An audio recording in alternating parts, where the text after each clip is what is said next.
بسم اللہ الرحمن الرحیم۔ آج دو بیان سننے کا موقع ملا ہے۔ ایک محمد حنیف کا بیان تھا، یہ سگیاں میں جو ان کا کوئی اجتماع ہوا تھا، اختتامی کلمات وہ ادا کر رہے تھے،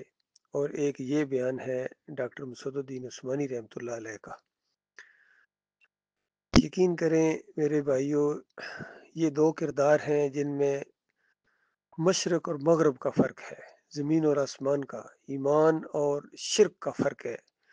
اور مخلص ہونے اور منافق ہونے کا فرق ہے۔ محمد حنیف اس طرح فریب کے ساتھ لوگوں کو اور جماعت والوں کو دھوکہ دے رہا ہے، اور زور دے رہا ہے اس کے بعد کے اوپر کہ دیکھنا، شرک سے پاک ایمان جب لے کر آؤ گے، جب ایمان آپ نے پاک کر لیا، اور پاک کہاں ہوا؟ سجدہ تعظیمی کا شرک ڈال کے تم نے ایمان کو پھر پلید کر دیا تھا۔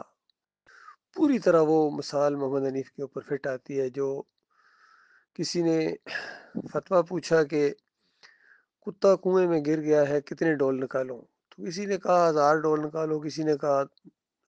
2000، کسی نے کہا پورا پانی جو ہے نا وہ صاف کرنا پڑے گا۔ سب کچھ کرنے کے بعد پھر اس نے آ کر پوچھا کہ وہ اب پاک ہو گیا ہے؟ تو اس نے پوچھا وہ کتا نکالا تھا؟ اس نے کہا وہ تو آپ نے کہا ہی نہیں تھا۔ تو بالکل یہی ہوا اس کفر و شرک کے اس کنویں کے اندر یا اس ماحول کے اندر۔ یہ جو کتا پڑا ہوا تھا، اس کو ڈاکٹر عثمانی رحمۃ اللہ علیہ نے گویا باہر نکال دیا۔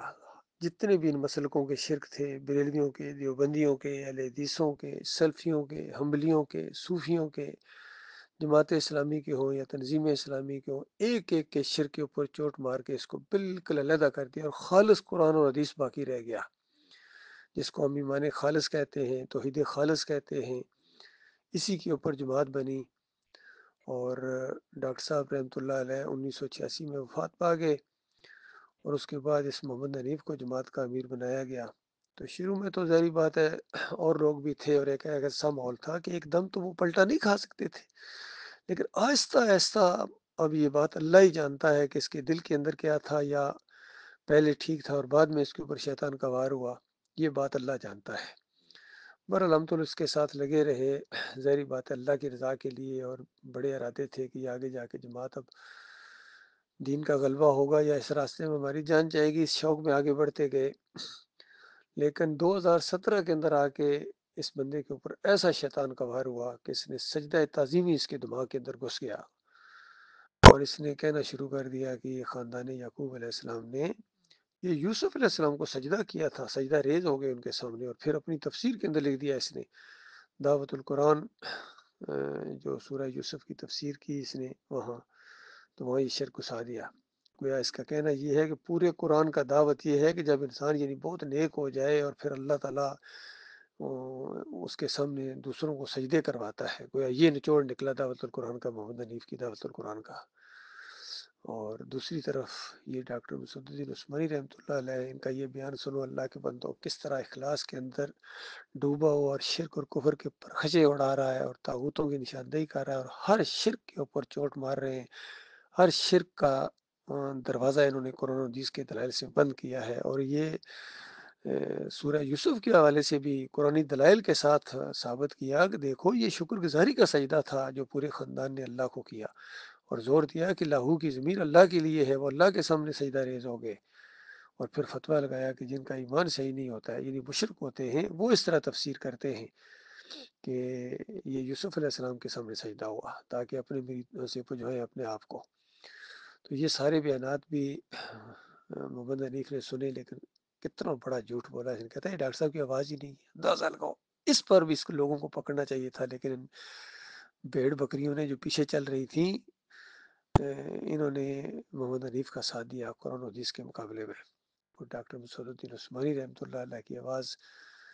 ان کے اندر گویا دب گئی، لیکن اللہ کے فیصلے جو ہیں دنیا کے اوپر، اس دھرتی کے اوپر نہیں ہوتے ہیں۔ آخرت کا جو فیصلہ ہونا ہے وہ ایمان عقیدے کے اوپر ہونا ہے، وہاں جو درگت بنے گی اس محمد حنیف کی اور عبداللہ عمر دورانی کی، اور جو اس مشرکانہ عقیدے کو اپنائے گا، یہ بچ نہیں سکتے ہیں بالکل۔ اللہ کے فیصلے تعداد کے اوپر نہیں ہوتے ہیں، اللہ کے فیصلے ایمان کے اوپر ہوتے ہیں، خلوص کے اوپر ہوتے ہیں۔ اور 7 8 سال سے میں ان کو سمجھا رہا ہوں، لیکن مجال ہے کہ ان کے کان کے اوپر جو نہیں گئے، بلکہ اور ضد میں آ گئے ہیں، مخالفت میں آ گئے ہیں، ایسے ایسے پروپیگنڈے کر رہے ہیں۔ میں حیران رہ گیا ہوں، میں ان چند لوگوں کے تبصرے سنے یہ فیس بک کے اوپر یا آگے پیچھے، کہ کتنا غلط گائیڈ کیا ہے ان لوگوں نے، یہ بڑے بڑے جتنے تھے انہوں نے لوگوں کو کتنا جھوٹ بولا، خاص کر یہ محمد حنیف نے، پھر یہ شمیم صدیقی کی باتیں بھی سامنے، اتنا جھوٹ بولا اس نے لوگوں کے ساتھ۔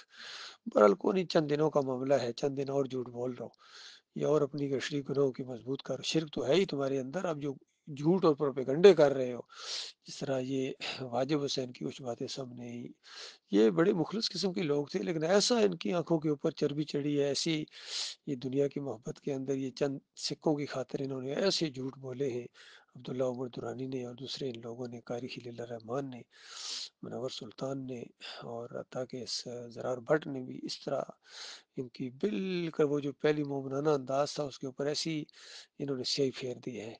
خالص دنیا دار بن گئے ہیں۔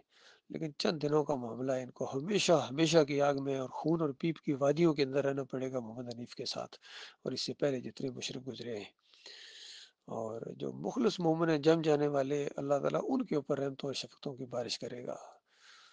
ایمان اور عقیدے کی جنگ ہے یہ، کہ مالک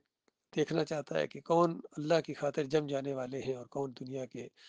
یہ مت والے ہیں، جن کی مثال اللہ تعالیٰ نے سورہ الاعراف کے اندر بھی دی، سورہ جمعہ کے اندر بھی دی، ایسے لوگوں کو جن کو اللہ نے اپنی آیات کا علم دیا تھا لیکن وہ دنیا کی طرف جھک گئے، پھر ان کی مثالیں دی ہیں اللہ تعالیٰ نے۔ بار بار مالک فرماتا ہے سناتے رہو ان کو، شاید کوئی ان کے اندر کوئی رگ پھڑک پڑے اور یہ اللہ کے عذاب اور قہر سے بچ جائیں۔ لہٰذا میں یہ عبداللہ عمر دورانی اور ان سارے لوگوں کو یہی کہتا ہوں کہ دیکھو چند دنوں کی ان بہاروں کے اندر بہ نہ جاؤ، ہمیشہ کی آگ تمہارے مقدر میں آ جائے گی، اس لیے توبہ کرو، معافی مانگو، معافی مانگو اپنے مالک اور خالق سے۔ دونوں تفسیریں موجود ہیں، ایک مشرکانہ ہے محمد حنیف کی اور ابن کثیر کی اور ڈاکٹر اسرار کی اور ان ساری مشرکوں کی طرح، اور دوسری طرف مومنانہ تفسیر بھی موجود ہے جس کو ڈاکٹر عثمانی رحمۃ اللہ علیہ نے بیان کیا ہے، اس سے پہلے بھی لوگوں نے بیان کیا ہے، امام راضی نے تاریخ کبیر کے اندر بیان کیا ہے، امام بخاری رحمۃ اللہ علیہ نے اسی طریقے سے وہ مضمون باندھا ہے، باب باندھا ہے خوابوں کی تعبیر کا، اور اس کے اندر